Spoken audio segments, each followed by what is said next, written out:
Merry Catmas. Merry Kittymas?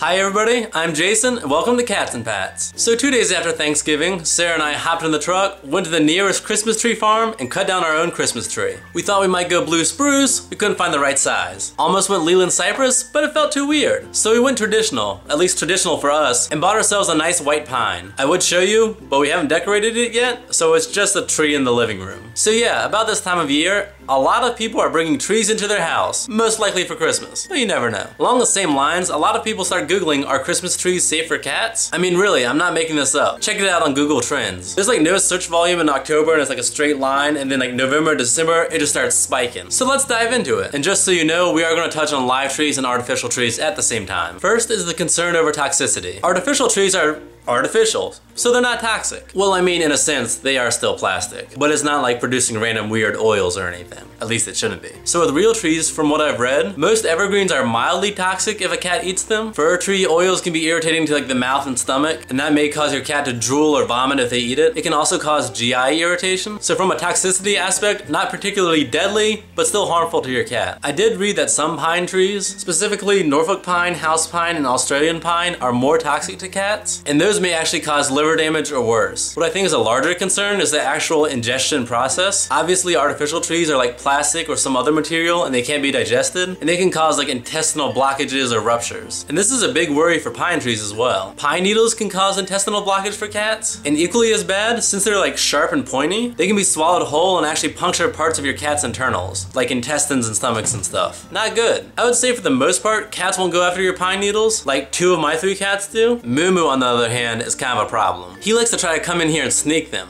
and he knows it's bad. Like, we'll see him, we're like, Moo Moo, stop it, and like, he'll have one in his mouth and like run away to the corner. We have to watch him around Christmas time. He's trouble. Really cute, but still trouble. So because of that, we try to do things to actively discourage him. Like if he's getting ready to eat a pine needle, we try to like clap our hands loud or something. We also try to actively clean up pine needles as they fall, which is a little hard to do, but we do the best we can. There are some DIY sprays and also some sprays you can purchase to try to help with this. There are like bitter apple sprays and vinegar sprays, and you can take them and squirt them around the bottom of your tree and on your tree with the idea that it's bitter and tastes bad to your cat and they won't want to eat it. And remember, these will only last so long, so you will have to respray every once in a while. Another thing to keep in mind is that some places will spray like fire retardant on either artificial or real trees. These can be some pretty weird chemicals, and you don't want your cat ingesting them. So make sure your cat isn't like licking your tree either. Something that never crossed my mind, but I actually read about it while doing research for this video, is to be careful with the water that your tree is in. Apparently it's common for like preservatives, pesticides, fertilizers, that sort of thing to be in the water that they sell trees in, with the idea that it'll keep them fresh. And I get that at a store, but I thought after you buy a tree, you're not bringing any of that water with you. And like once we brought our tree home, we just use tap water. But maybe if you buy a tree in like a pre-filled water bucket, or I'm assuming they sell stuff in stores that are like Christmas tree water, and those might have some sort of wacky chemicals in there. Once again, stuff like that,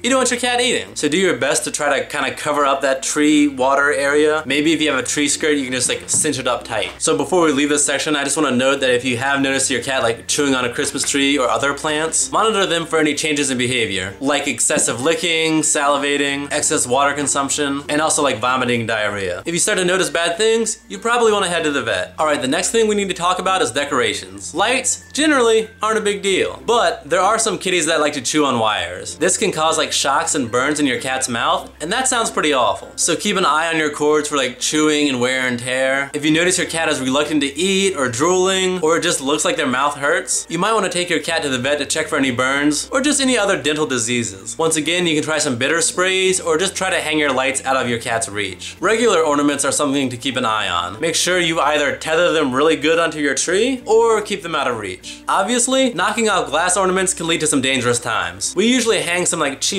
cloth ornaments on the bottom of the tree that the cats can bat around and play with. Doesn't matter if they fall off. They're more there just for fun. Some people might say that you don't want to do that because you don't want to encourage them to play with the tree and pull ornaments off and stuff. I'm kind of of the mindset that I have like a safe zone or a safe set of things they can mess with, and then I keep the fragile things out of harm's way. If you're the kind of person that likes to put tinsel on the tree or maybe like popcorn strings, that sort of thing, you may have to give that up unless you can somehow like glue it on there maybe. For some reason, kitties seem to like to chew on this shiny stuff. Once again, this can get swallowed and get balled up in your cat's intestines and cause all sorts of crazy bad blockages, potentially fatal blockages. I don't know, I personally think it's just not worth it. And another little thing, if you're trying to discourage your cat from messing with the tree, you probably don't want to buy any catnip ornaments. Finally, try to make sure your tree is secure and won't tip over and crush your cat. We actually had our tree fall over either last year or the year before. That wasn't good. Luckily, we were in the room, it fell over kind of slow. No real objects or no living thing got hurt at all. So from there on out, we started tethering ours. And that's recommended. We personally tether ours to a curtain rod, but if you can attach it to the wall or the ceiling, that's just as good. Just a little something to help secure it will go a long way. If you can't do that, just try to invest in a super sturdy base. So don't get me wrong, I'm not trying to rain on your parade or rain on Christmas here. Enjoy this time of year. My orange kitty, Big Orange, loves sleeping under the Christmas tree. For these 2 months or so, she just likes to curl up underneath there and look super cute. You have the Christmas lights twinkling in her eyes. It's one of the most adorable scenes you can think of. But yeah, it's easy just to take a few precautions. You can get some of those sprays to prevent your cat from ingesting anything they shouldn't. Some people will actually try to put up blockades, but I mean, we're talking cats here. They're gonna get around anything you put up. Some will isolate their Christmas tree in a room where they can shut a door, which if you don't mind doing that, more power to you. But I like it here invisible where everybody can see it and where Big Orange can nap underneath it. Some people will put tinfoil or double-sided tape like underneath a tree nearby. You know, just stuff that will irritate your cat, and if they get close to it, they won't really like it, and so they'll just go do something else. You can also clap your hands or like whump a pillow anytime your cat gets close to your tree, and that might discourage them. Doesn't really feel very Christmas to me, but you gotta do what you gotta do. So yeah, just do your best, keep an eye on your kitty, and just enjoy the holidays. Spoil your kitties with lots of treats and toys. If you need any toy ideas, I've got a lot of good DIY videos, and I'll link one right here. And if you're new here, hit that subscribe button, and thanks for watching, and I'll see you next time.